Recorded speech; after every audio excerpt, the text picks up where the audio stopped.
শরীফুল হক ডালিম, যিনি মেজর ডালিম নামেই অধিক পরিচিত। তিনি বাংলাদেশ সেনাবাহিনীর একজন প্রাক্তন সামরিক কর্মকর্তা। মেজর ডালিম 1946 সালের 2রা ফেব্রুয়ারি তিনি ঢাকায় জন্মগ্রহণ করেন। মেজর ডালিম নিম্মি চৌধুরীকে বিয়ে করেছিলেন। নিম্মি চৌধুরী 2005 সালে মৃত্যুবরণ করেন। মেজর ডালিমের স্ত্রীকে একবার বঙ্গবন্ধুর অনুগতদের দ্বারা অপমানিত করা হয়েছিল বলে দাবি করা হয়। শরীফুল হক ডালিম প্রথমে 1964 সালে পাকিস্তান বিমান বাহিনীতে যোগদান করেন। 1965 সালের পাক ভারত যুদ্ধের পর তিনি বিমান বাহিনী থেকে সেনাবাহিনীতে যোগদান করেন। পাকিস্তান সেনাবাহিনীতে 1971 সালের এপ্রিল মাস পর্যন্ত তিনি কর্মরত ছিলেন। মুক্তিযুদ্ধের শুরুতে শরীফুল হক ডালিম তৎকালীন পশ্চিম পাকিস্তানে ছিলেন এবং 1971 সালের 20 এপ্রিল তিনি পাকিস্তান থেকে পালিয়ে ভারতে চলে আসেন এবং সেখান থেকে মুক্তিযুদ্ধে সক্রিয় অংশগ্রহণ করেন। মুক্তিযুদ্ধে অসাধারণ সাহস ও কৃতিত্বের জন্য তিনি বীর উত্তম খেতাবে ভূষিত হন। তবে 2021 সালের 6 জুন তৎকালীন আওয়ামী লীগ সরকার শেখ মুজিবুর রহমান হত্যা মামলায় শরীফুল হক ডালিম সহ মৃত্যুদণ্ডপ্রাপ্ত 4 জনের মুক্তিযুদ্ধের খেতাব বাতিল করে। 1975 সালের 15 আগস্ট ডালিম সহ কিছু সেনা কর্মকর্তা শেখ মুজিবুর রহমানকে সপরিবারে হত্যার পরিকল্পনা ও বাস্তবায়নে অংশ নেন।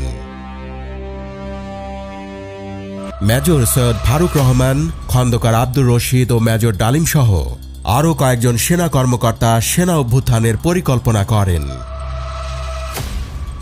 1975 সালের 15 আগস্ট ডালিমকে রাষ্ট্রপতি মুজিবকে হত্যা করতে নেতৃত্ব দিতে বলা হয়, তবে ডালিম সেটি করতে অস্বীকার করেন।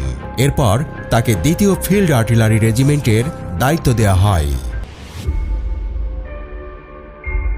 সেনা অভ্যুত্থান চলাকালে শেখ মুজিবকে হত্যা করা হয়। পরে মিস্টার ডালিম বাংলাদেশ বেতারের নিয়ন্ত্রণ নেন এবং একটি ঘোষণা দেন। মেজর ডালিম বলছি, অদ্য সকাল হতে খন্দকার মুশতাক আহমেদের বলিষ্ঠ নেতৃত্বে সামরিক বাহিনী ক্ষমতা দখল করিয়াছে। শেখ মুজিব ও তার খুনি দুর্নীতিবাজ সরকারকে উৎখাত করা হইয়াছে। এখন হতে সারা দেশে সামরিক আইন জারি করা হলো। আপনারা সবাই আমাদের সাথে সহযোগিতা করুন। আপনারা নিশ্চিন্ত থাকুন, কোনো অসুবিধা আপনাদের হইবে না। বাংলাদেশ জিন্দাবাদ। এই ঘটনার পেছনে রাজনৈতিক ও সামরিক বিভিন্ন কারণ কাজ করেছিল। সামরিক বাহিনীর কিছু অংশের মধ্যে অসন্তোষ তৈরি হয়েছিল। বঙ্গবন্ধুর প্রশাসন ও রাজনীতিতে সামরিক বাহিনীর একটি অংশ মনে করত যে তাদের উপেক্ষা করা হচ্ছে এবং বেসামরিক প্রশাসনকে বেশি গুরুত্ব দেওয়া হচ্ছে। এছাড়া 1974 থেকে 1975 সালে বাংলাদেশে দুর্ভিক্ষ, অর্থনৈতিক সংকট এবং রাজনৈতিক অস্থিরতা চলছিল। এই সময় আওয়ামী লীগের বিরুদ্ধে ব্যাপক অসন্তোষ ও সমালোচনা তৈরি হয়েছিল। বঙ্গবন্ধু বাকশাল গঠন করে সব রাজনৈতিক দল নিষিদ্ধ করেছিলেন, যা সামরিক এবং রাজনৈতিক মহলে বিরূপ প্রতিক্রিয়া তৈরি করেছিল। তাই সামরিক বাহিনীর একটি অংশ মনে করত দেশের নেতৃত্ব পরিবর্তন করা প্রয়োজন। এই হত্যাকাণ্ডের পেছনে আন্তর্জাতিক চক্রান্তের সম্ভাবনাও উড়িয়ে দেওয়া হয়নি। কিছু বিশ্লেষক মনে করেন তৎকালীন বিশ্ব রাজনীতিতে বঙ্গবন্ধুর স্বাধীন ও নিরপেক্ষ অবস্থান আন্তর্জাতিক মহলের একটি অংশের স্বার্থের পরিপন্থী ছিল। 1975 সালের 15 আগস্ট বঙ্গবন্ধু শেখ মুজিবুর রহমানের হত্যাকাণ্ডের পর মিস্টার ডালিমকে সেনাবাহিনীতে পুনঃনিয়োগ করা হয় এবং লেফটেন্যান্ট কর্নেল পদে পদোন্নতি দেওয়া হয়।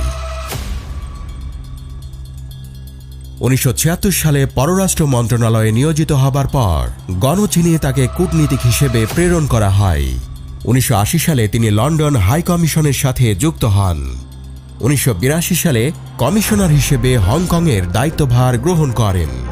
1988 সালে রাষ্ট্রদূত হিসেবে কেনিয়ায় দায়িত্ব পালন করেন। একই সাথে তাকে তানজানিয়ার দায়িত্ব দেওয়া হয়। ইউনেপ এবং হ্যাবিটাটে বাংলাদেশের স্থায়ী প্রতিনিধি হিসেবেও তিনি দায়িত্ব পালন করেন।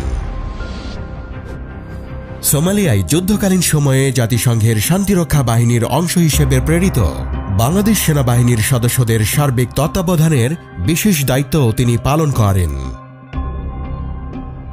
1995 সালে তিনি সরকারি চাকুরি থেকে অবসর লাভ করেন। এরপর দেশে ফিরে তিনি নিজস্ব ব্যবসা শুরু করেন।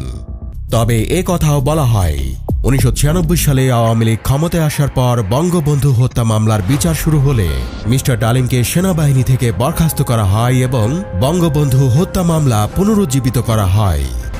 ধারণা করা হয় 1996 সালে আওয়ামী লীগ সরকার গঠন করার আগেই দেশ ছাড়েন মিস্টার ডালিম। মেজর ডালিম সহ অন্য অভিযুক্তদের বিরুদ্ধে আদালত দোষী সাব্যস্ত করে মৃত্যুদণ্ড প্রদান করেন।